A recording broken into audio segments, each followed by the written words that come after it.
It has been a while since I have been on. Glory to the Most High. Thank the Lord Almighty in His only begotten Son's name, Yahushua. Oh my God, like I'm spiritually blushing because it's been a very, very long time. I actually didn't think that I'd be back on here anytime soon, and to be honest with you, never again. And it hurts to even say that, but I'm very serious. It feels good. It feels awfully good. I hope that you all enjoy the frequency in the background. It's a 396 solfeggio hertz or 396 hertz. I love it. I don't have my Hebrew calendar that has the moon phase so that I can tell you the moon phase and the day of the Hebrew month. And I apologize. It's been a lot going on, y'all. And I wouldn't be dishonest with you. I have been at a standstill. Okay, but this evening I was in here and I was listening to some very motivating things, and in the spirit I felt really moved, and I didn't want to be stagnant, so I moved, right? So I'm here. Yo, if I have anyone that used to be on here when I was experiencing homelessness, do y'all remember like how fervor and fire filled that I was in the spirit? I miss those days so much. I don't want to be homeless again. I'm not gonna lie about that. I never want to experience homelessness again, but how I felt during that time as far as in the spirit, it cannot be compared to anything, and I want to get back there. It's really good, y'all. Like, oh my gosh. But anyhow, we're here. So let us go ahead and timestamp today, Gregorian wise. It is the 20th day of the second month of the Gregorian year of 2024. It is 10:33 p.m. Central Standard Roman Catholic time. It's the third day of the month. It's beautiful. It's about 63 degrees Fahrenheit here where I am located in the dirty South. So it's not too hot. It's not too cold. I enjoyed a very delicious dinner. I went and bought some delicious fruits and some air fresheners for my new vehicle, you all. I purchased a new car. Thank the Most High I'm not driving my death trap anymore. So I'm graciously thankful. Oh gosh, it's been a while, y'all. I'm so nervous. I'm so nervous, but I'm very thankful to be back on. I just want to give a shout out to anyone that will be listening when it's uploaded, because y'all know I'll upload it now, and to anyone that'll be listening when it's already on here. I'm just like, I'm gone right now. Like, I feel really good being on here. Personal shout out to my cousin Kaya, my cousin Esther, and my cousin Yashar from WFI, Virginia. Thank y'all so much for being there for me through very hellish afflictions and not judging me, not putting me down, not turning your back on me. I thank y'all so much. Personal shout out to, my peoples that are in the world. Ureli, I always love you. It's my baby for 17 years. We've been friends for 17 years. I love you, Rose, and I love my little brother. He wouldn't want me to say his name in the public, but he knows who he is. And I'm very appreciative to the leadership that I try and be under, that has been very patient with me in a time of blindness and a time of defensiveness. I'm very gracious. And personal shout out to George Evans. I know you'll be on, so thank you so much for being on.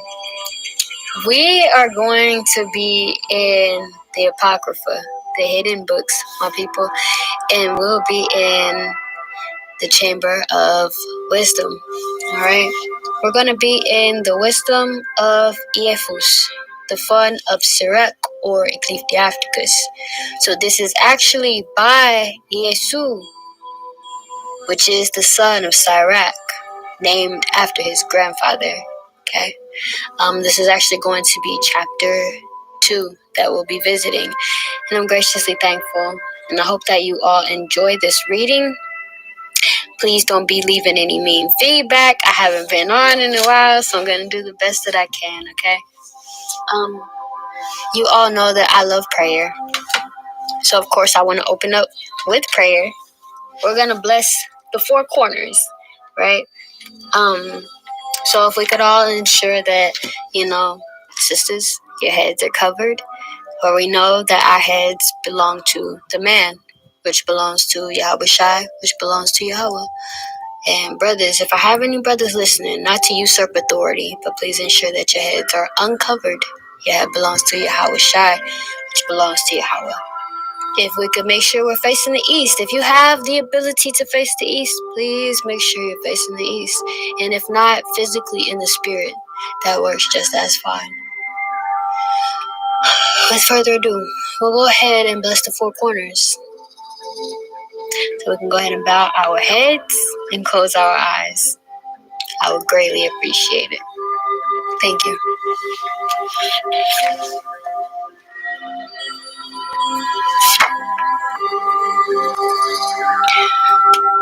Yabarakya, Yahweh, Wayashamaka, Ya'ar, Yahweh Panyawa, Al Yaka, Wayakanwa, Yasha, Yahweh Panyawa, Al Yaka, Washayam, Laka, Shalawam, Yahweh Bahasham, Yahweh Shai, Barakwapa, Bahasham, Yahweh Shai, Tawabda, Aman.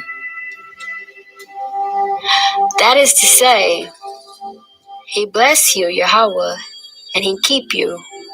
He shines, Yahweh, His face unto thee, and He be gracious to you.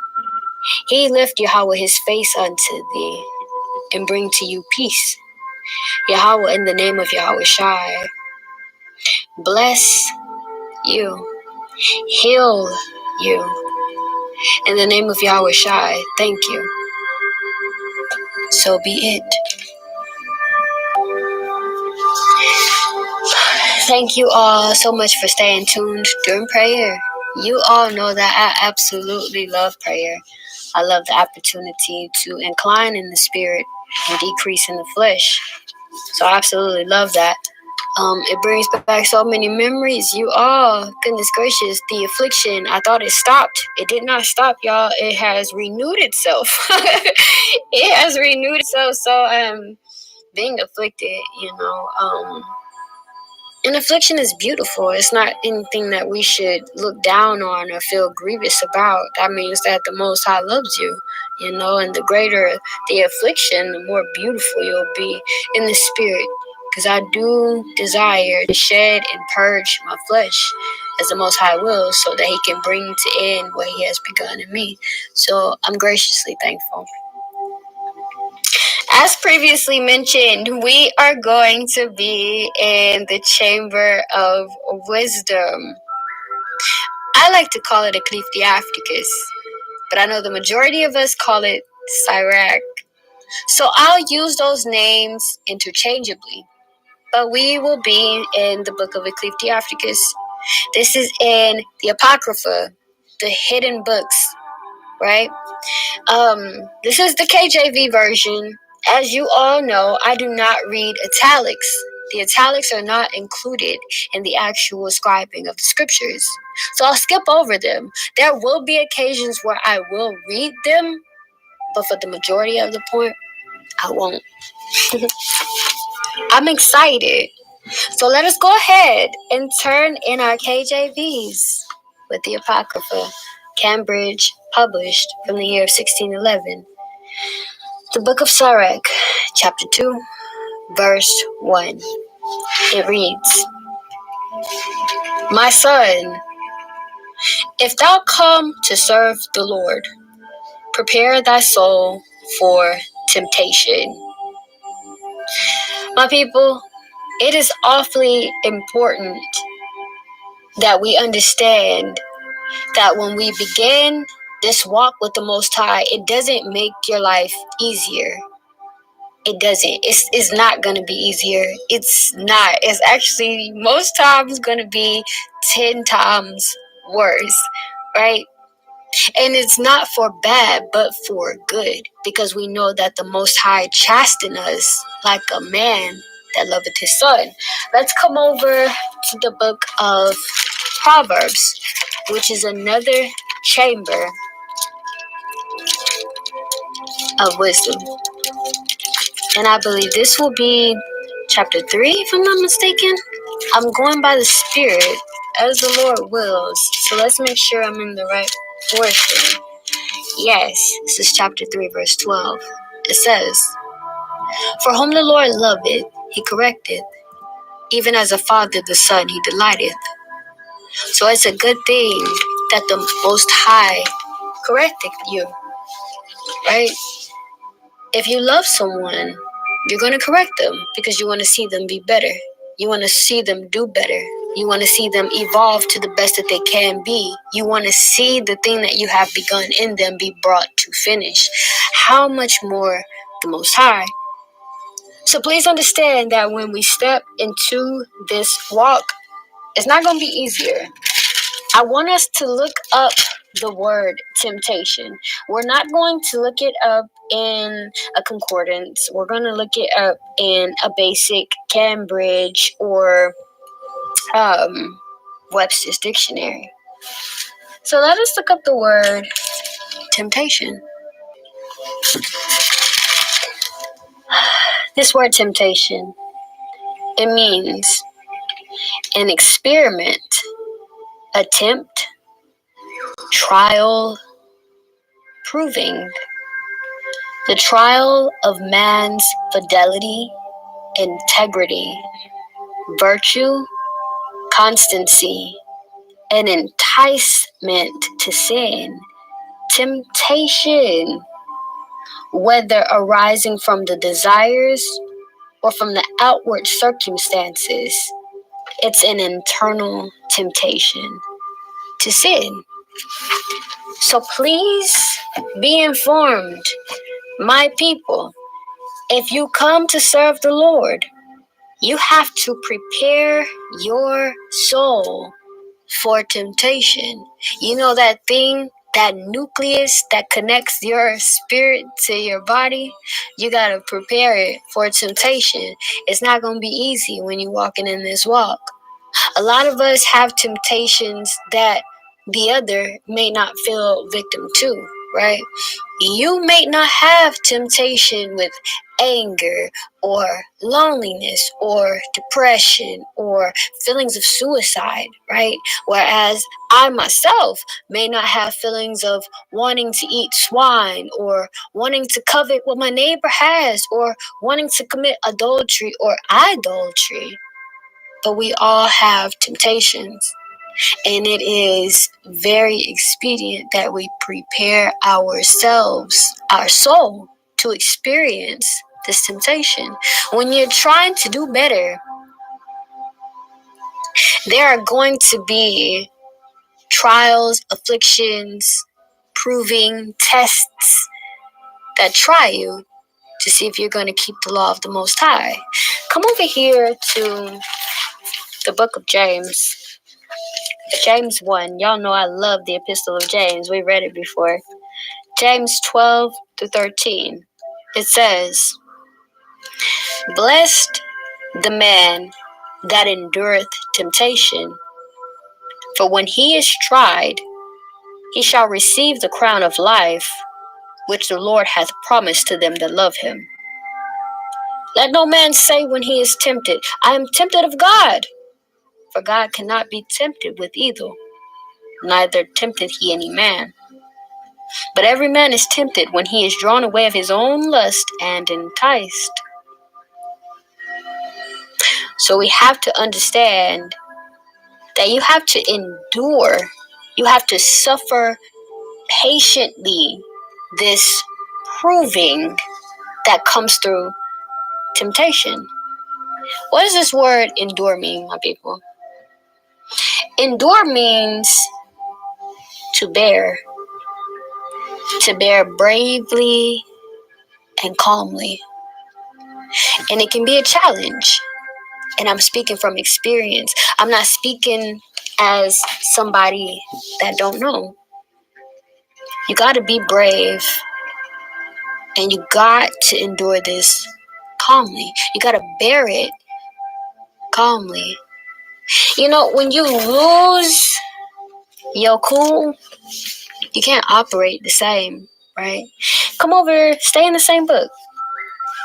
This is the Epistle of James, chapter 1. Let's look up chapter 1, verse 20. It says, "For the wrath of man worketh not the righteousness of the Most High." When you are moved out of a place of neutrality or being neutral, being neutral. Y'all know I be tripping over words, but being neutral, when you're moved out of that place, it's hard to operate. It becomes a challenge.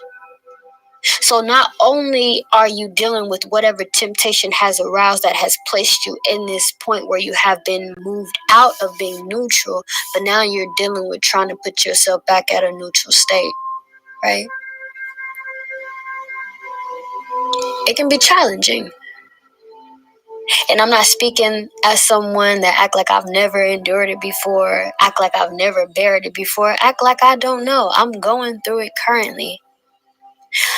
I currently feel like I know this word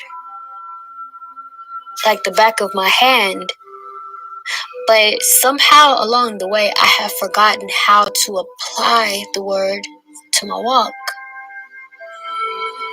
This is a temptation for me. Will I fall out of my faith? Absolutely not. Will I stop believing in the Most High? Absolutely not. Am I being afflicted? Indeed I am, my people. I am. Just like you, right?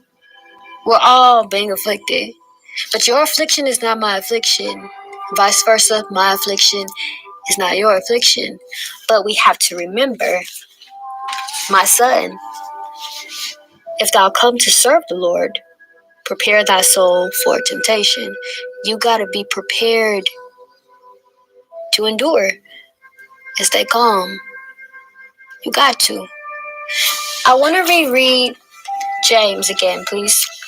James 1, chapter 1. I'm so sorry. James 1, verse 12 to 13. It says again, "Blessed the man that endureth temptation.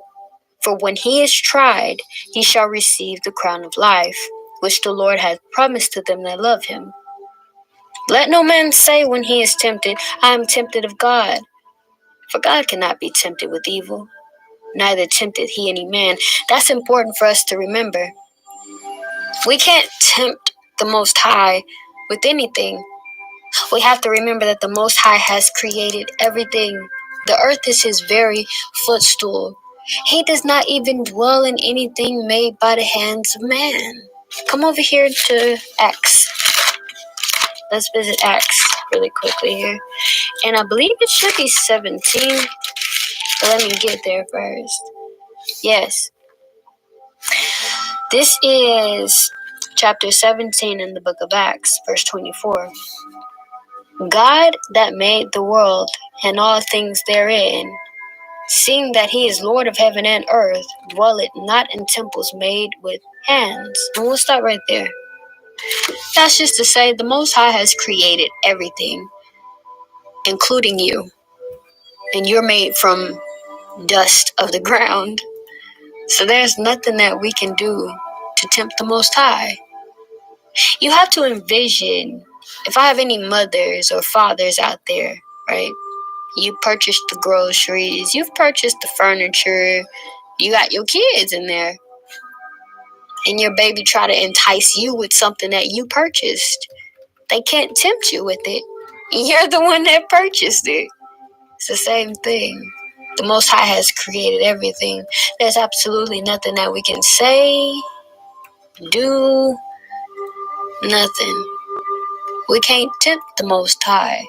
And then it says, for God cannot be tempted with evil, neither tempted he any man. We know that the Most High is clear. There's no sin in him. Come over here to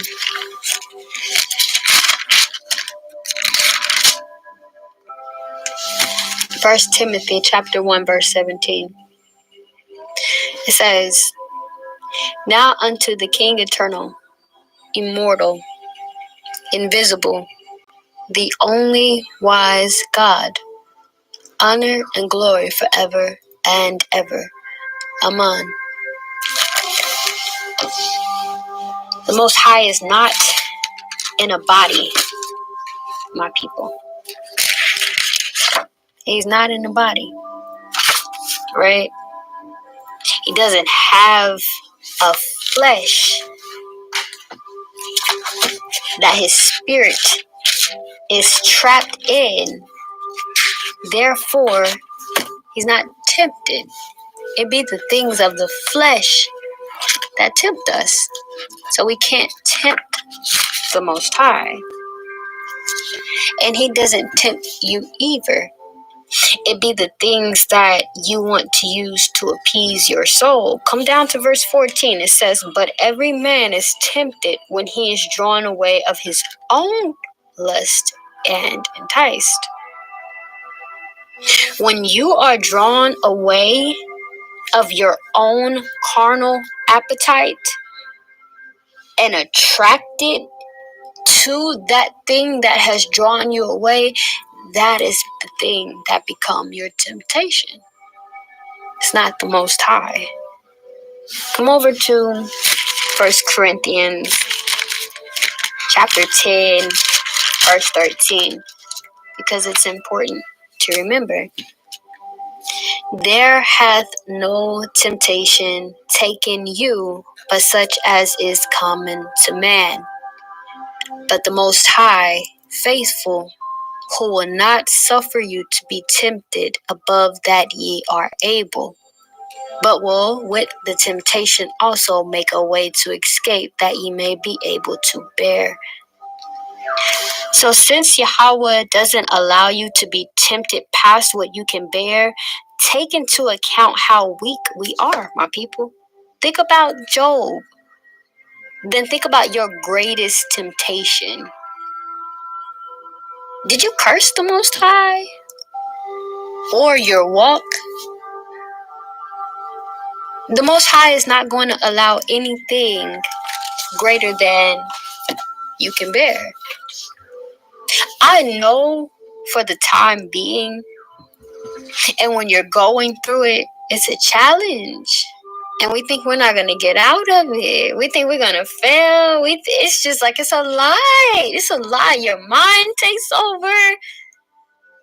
These ill thoughts and it just have you thinking all kinds of foolishness. But the Most High is not going to let you be tempted above what you can bear.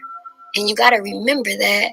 The thing that's important about the Most High's word, and I'm taking this as I'm giving it, you have to meditate on it day and night. You can't forget it.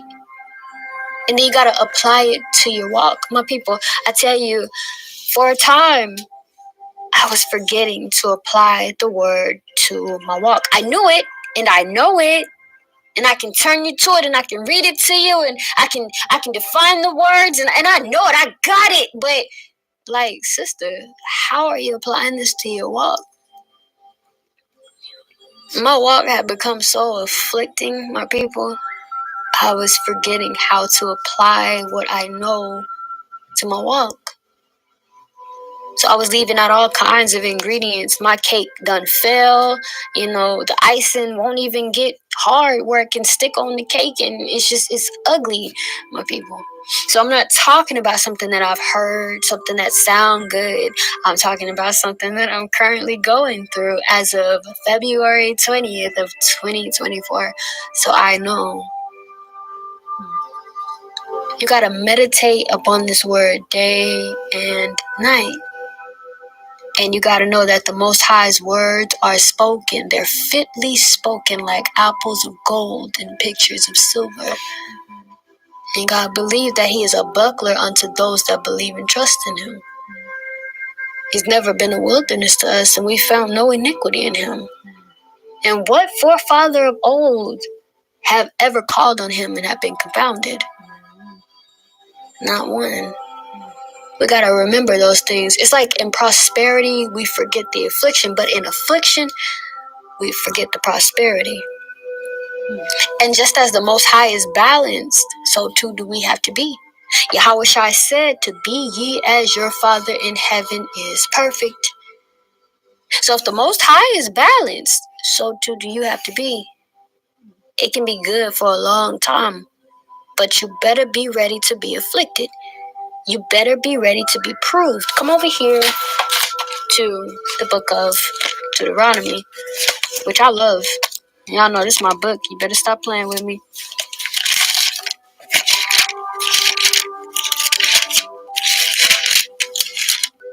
This is Deuteronomy chapter 8, verse 2.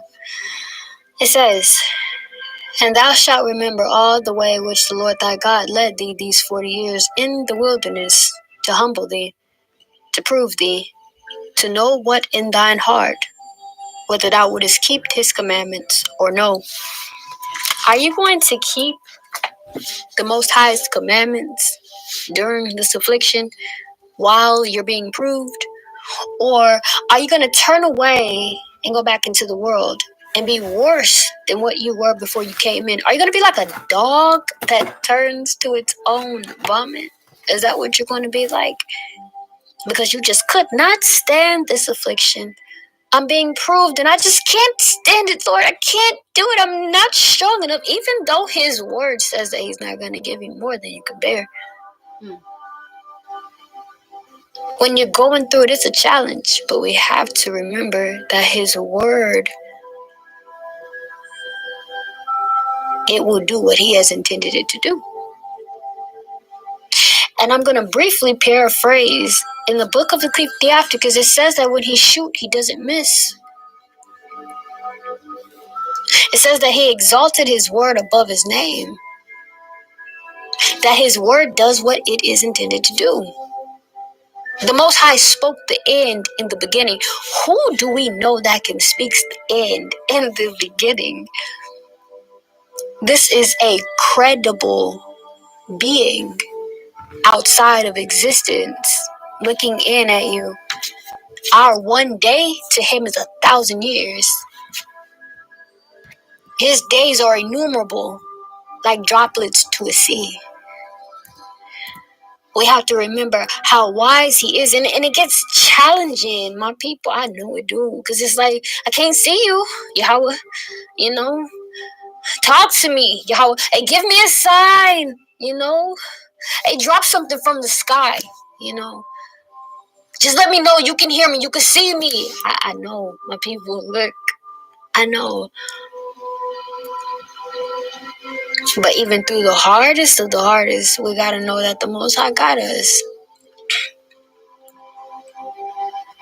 Come over here back. Let's bring it back, reel you back in.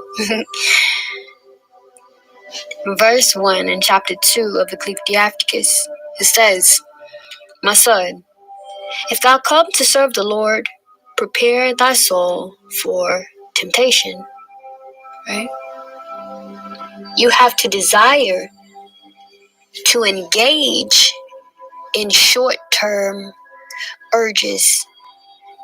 You'll realize how much you have grown when these urges that used to get you to jump off the tracks don't have no power over you no more.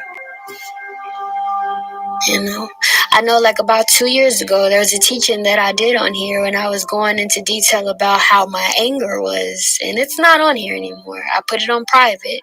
There are teachings that I teach and they're in the spirit and they're so personal that I only allow a certain amount of views. And once I hit that view amount that I've allowed, I put it on private. But there's this view or this teaching that I did through the spirit. And I was emphasizing how my anger used to be, you know. So I was such a hurt person. And I used to displace, I was notorious for displacing my emotions. And I realized how far I have come, right? Those short-term urges, that doesn't entice me anymore. To be angry, to be mad, that doesn't entice me anymore. It really now, it takes a lot to make me angry, you know? We gotta remember these things. And I'm not talking something that I've heard or just seen or witnessed. I'm talking what I'm going through currently, right? So I need y'all to understand that. Let's move on over to verse 2. It says, set thy heart aright and constantly endure, and make not haste in time of trouble. I love that. I love that. I love that. You got to just keep your mind stayed on the word. Don't run. Gird up your dress or your loins and push to move through. That's what you got to do. You got to constantly endure. What does this word constantly mean? Y'all know I love the meanings of words, right? Because it's like when you understand the meaning, it's like it hit different. That word constantly means continuously over a period of time, always. So it says, set thy heart or your mind aright and constantly endure. Have to always bear and make not haste in time of trouble. You gotta love to go through these things. Just 1 second. When you love going through these things, my people, it gives you experience, it gives you knowledge, and it enhances your wisdom.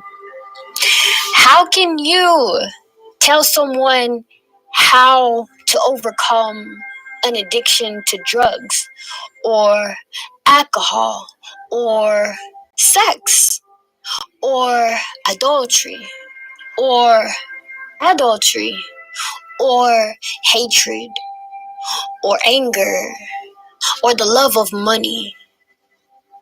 Anger, like how can you have experience to talk about these things if you're trying to run from it? You gotta face it. Y'all, I had just got out of that affliction that I told y'all about some time ago. I think I told y'all about this in like October, November, right? I was running, y'all. That's why I haven't been on here in so long. I'm so embarrassed to say that, but I'm gonna keep it honest and 100. I was running. I'm gonna keep it a buck. I was running.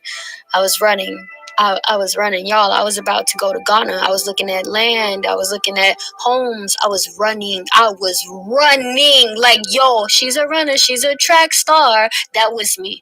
That was me. I was gone. I was gone. Pew! I was gone. I didn't want to face none of it. I didn't want to face any of it. And the Most High put a beautiful person right before me that I had never seen before. I was blind, deaf, and dumb, but I was not blind or deaf or dumb enough to not see wisdom standing right before me in this person. He made me face it. You can't run from it. You have to face it. You have to constantly endure and make not haste in time of trouble. That's right. You don't understand how much your story of tribulation, trial, affliction, trouble can it motivate the next person. Because we don't know when Yahweh Shai is going to be here, y'all. We don't know when he's coming back. We could be dead and gone. I could be dead and gone. I may need to leave a story for a sister or two. And if you're a brother, you may need to do the same thing too. But how can you if you're running? Yo, I was running, y'all. I got proof I was running. Oh no. I'm going to Ghana. Hell no. Excuse my language. I'm leaving. I'm not staying here. And I met the most beautiful person I've ever met in my life. December 22nd of 2023.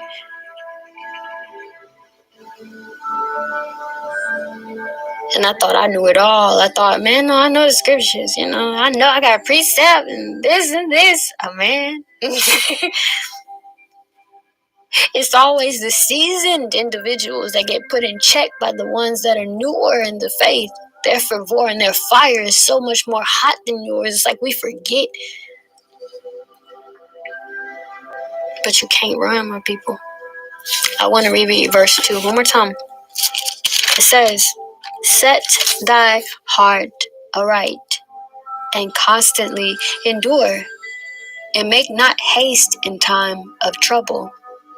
Don't run, my people. You gotta go through it. You got to. You got to.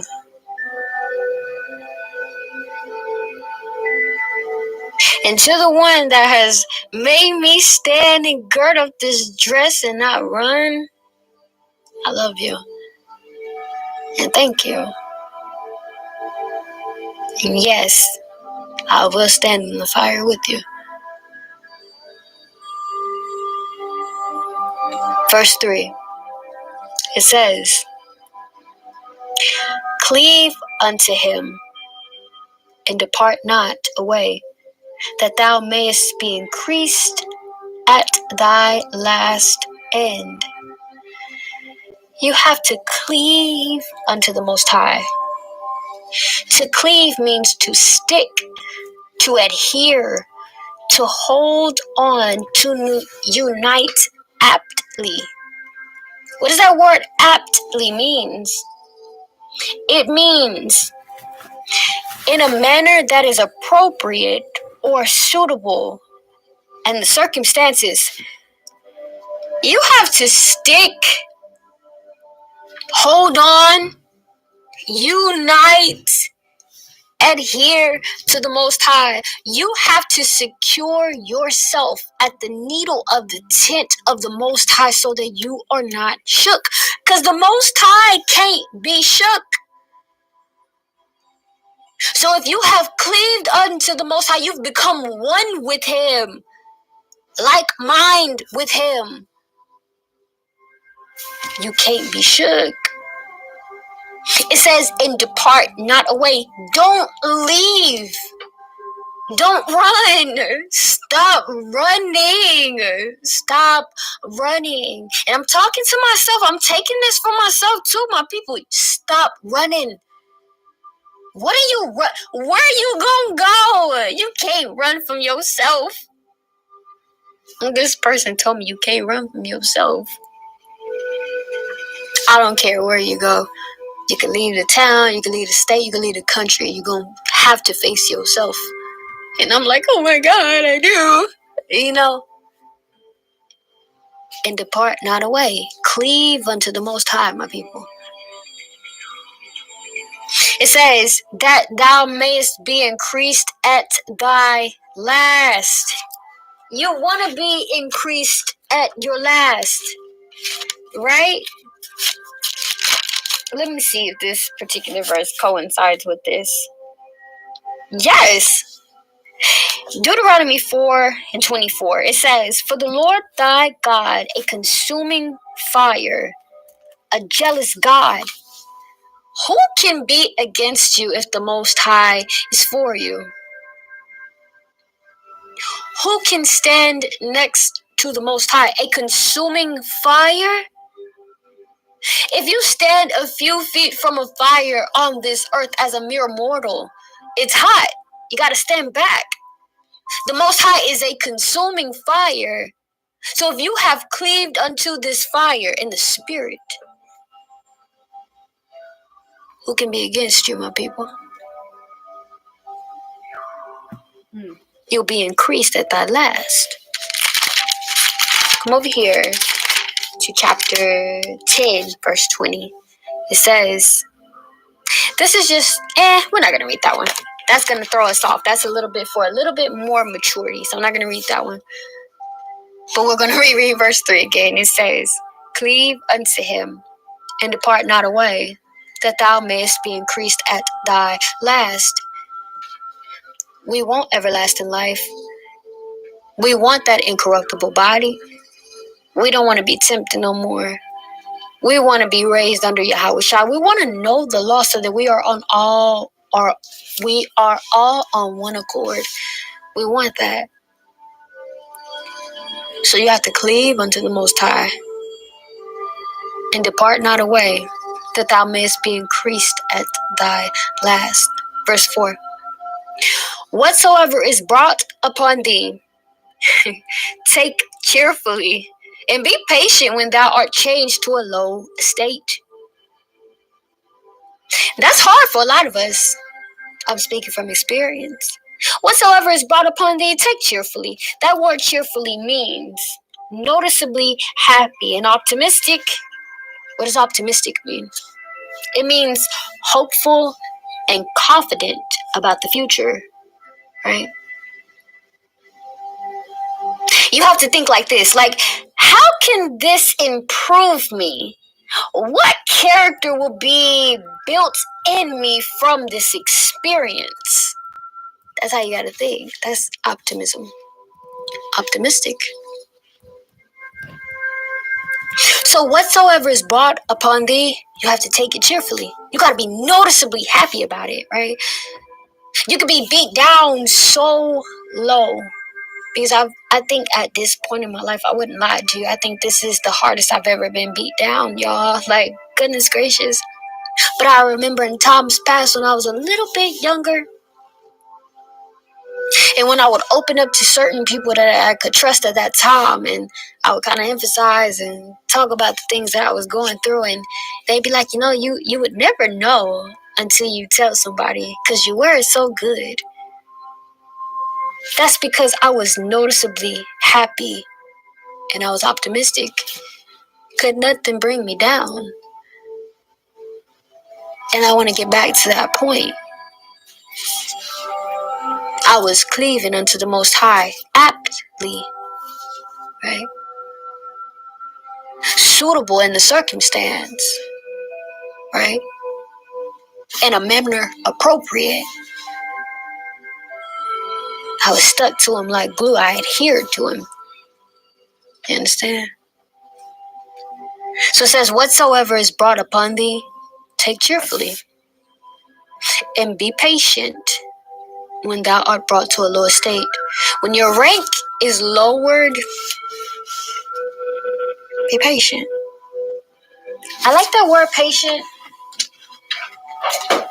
And I want to see if it's in my KJV dictionary. So let me see if I can find it here. Just a second.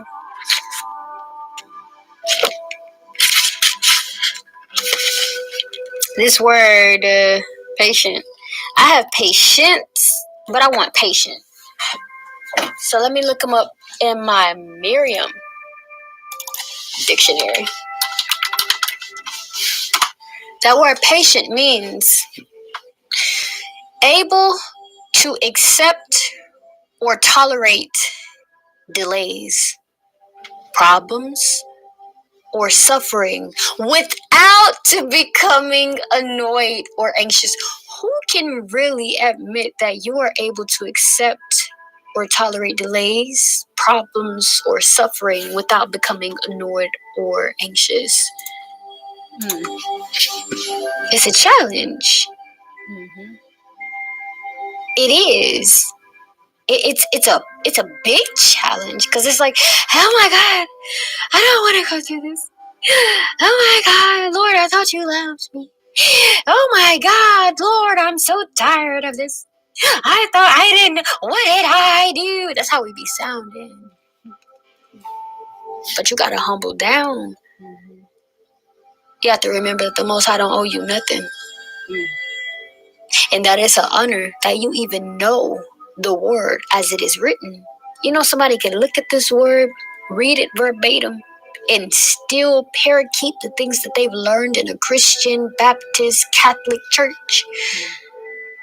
So he don't owe you anything. So it's a beautiful thing that even in delays, you are still able to tolerate, stick to, adhere, and be optimistic and noticeably happy about whatever is brought upon thee. Right? Let's read verse 5. I like this verse here. It says, "For gold is tried in the fire, an acceptable man in the furnace of adversity." I absolutely love this verse. I love it a lot, actually, right? This is an event that opposes success. It's distress, affliction. It's a state of unhappiness, right? You have to think about this. Visualize this. I love this verse. It's a parable. It paints a picture for you. It's like you have to see it as one that may be received as acceptable. That person that may be received as acceptable is tried in an enclosed structure of affliction. It's a spiritually enclosed structure. No one can enter that structure except you. It's your personal affliction, right? You have to work out your salvation in fear and in trembling. You're not going to be tried or held accountable for the things that I've done wrong. Vice versa, I'm not going to be tried or held accountable for things that you have done wrong. We are tried in an enclosed structure of affliction, a spiritually enclosed structure. It's only big enough for one person.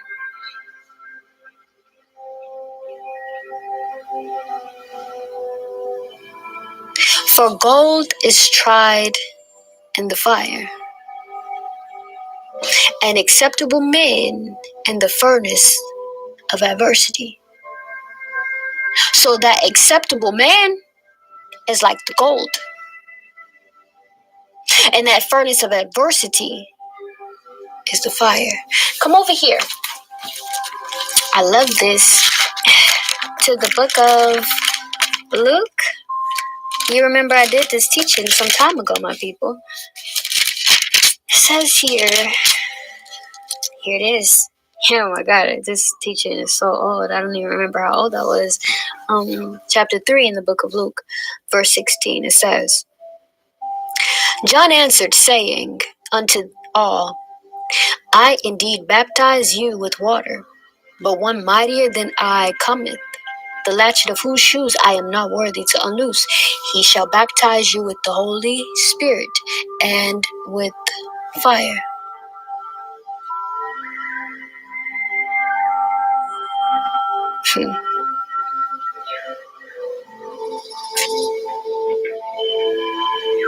Do y'all remember that teaching?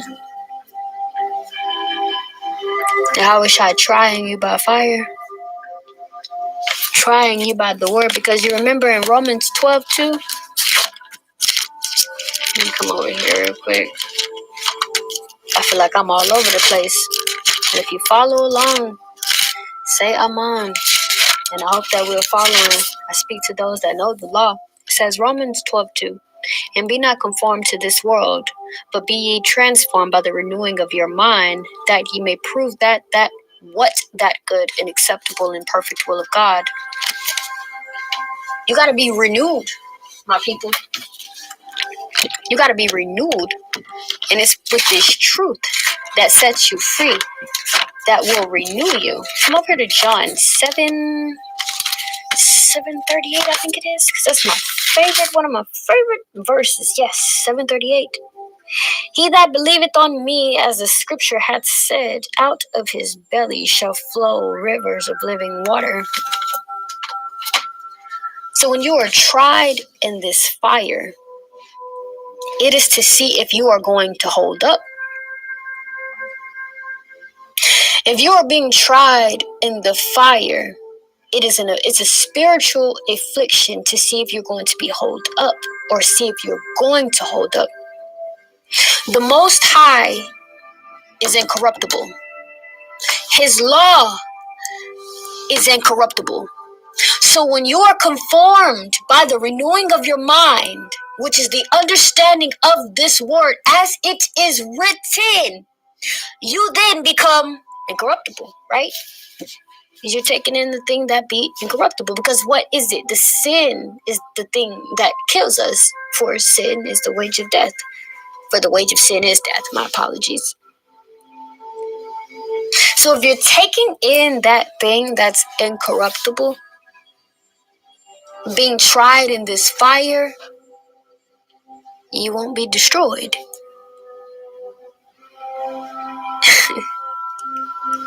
Because you're taking in the word of the Most High, which is in his force, and it won't be destroyed.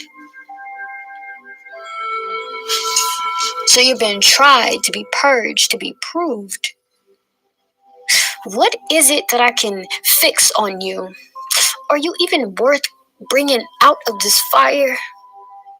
I'm proving you to see if you're going to still come out the way you came in. Are you going to hold on to my word? Are you going to still follow my law? Go through this affliction. Let me see if you're going to come out and you're going to make it. For gold is tried in the fire, and acceptable men in the furnace of adversity. Verse 7. Verse 6, I apologize. It says, believe in him, and he will help thee. Order thy way aright, and trust in him. To believe means to accept something as true. Feel sure of the truth of. You have to accept the Most High as who he is. We read his word, and we know he's beautiful. We know he's true. We know he's sincere. We know he is credible. Who can tell you the end and the beginning? He orchestrated an entire story of basic instruction before leaving Earth. It spoke about creation. It spoke about destruction. And then it spoke about restoration.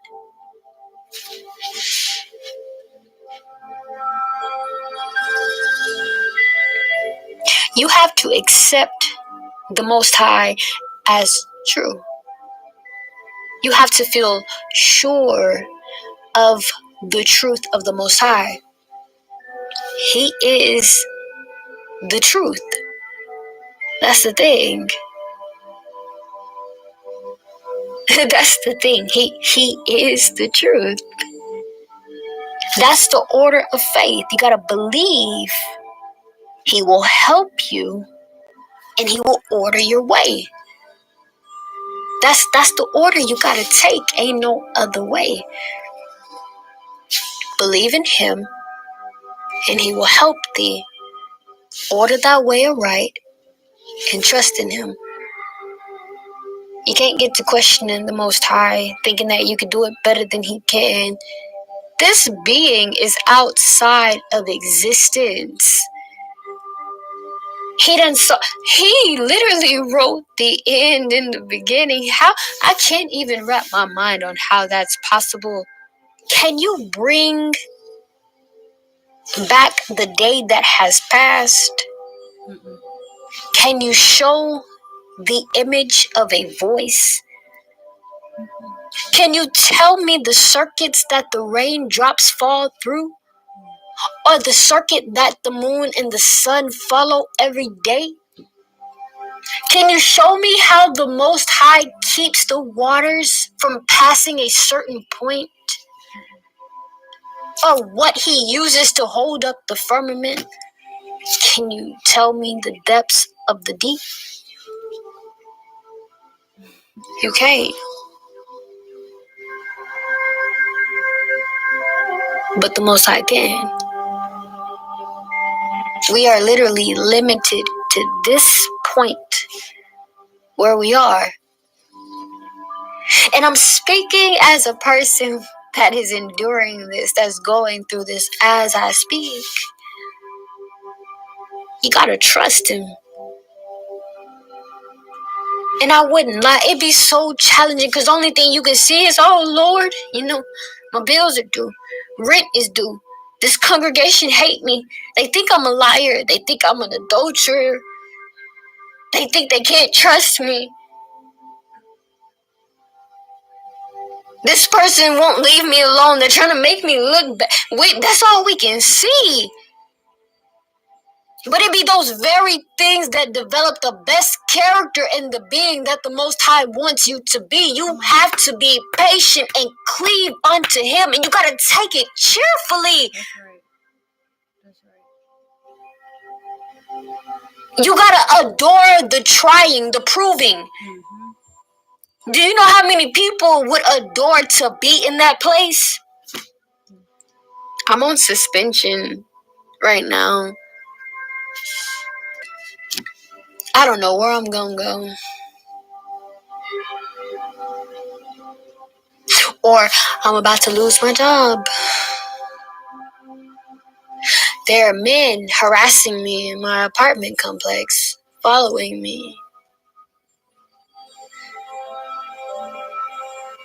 It be those very things that the Most High uses to turn your situation all the way around. So are you like limited to this 4x4? Or are you optimistic? Are you hopeful and confident about the future? Are you thinking, how can this improve me? What character will be built in me from this experience? Is that what you're thinking? Or are you thinking about the many ways that you can end your life or end this walk or cope or question the Most High or murmur, right? Don't be that Israelite, It's easy. Yeah. Right, let's read it again, verse 6. It says, believe in him, and he will help thee. Order thy way aright, and trust in him. Come over here to Proverbs chapter 3 and verse 5. It says, trust in the Lord with all thine heart, and lean not unto thine own understanding. You gotta trust in the Most High with all your mind. All of your mind. Every bit of your mind. Even that little piece of your mind is just like, what if it's just... No! You gotta trust in the Most High. You have to be confident in that He is a reliable, credible being. And He's going to do what He said He's going to do. And you can't lean onto your own understanding. You don't even know if you're going to be here in the next second. What if you don't even make it to the next day? So how can you lean onto your own understanding? Our thoughts do not even remain the same. But the Most High's word is the same today, yesterday, and forever. He changed not. Verse 7, it says, ye that fear the Lord, wait for his mercy, and go not aside, lest ye fall. We've come upon 1 hour. I'm going to go ahead and stop the scriptural reading here. We'll begin again, as the Lord wills, in verse 7 of chapter 2 of Ecclesiasticus. I hope that you all enjoy this teaching. I thank you so much for staying tuned, and I'm happy to be back on. I love you all. I'll be back as Yahweh wills. Thank you so much for staying tuned. I'll be back after these messages. But remember, repent, for the kingdom of heaven is at hand. Never cease prayer. Bind and loose, and always live ready. I'll talk to you all as Yahweh wills. Bye.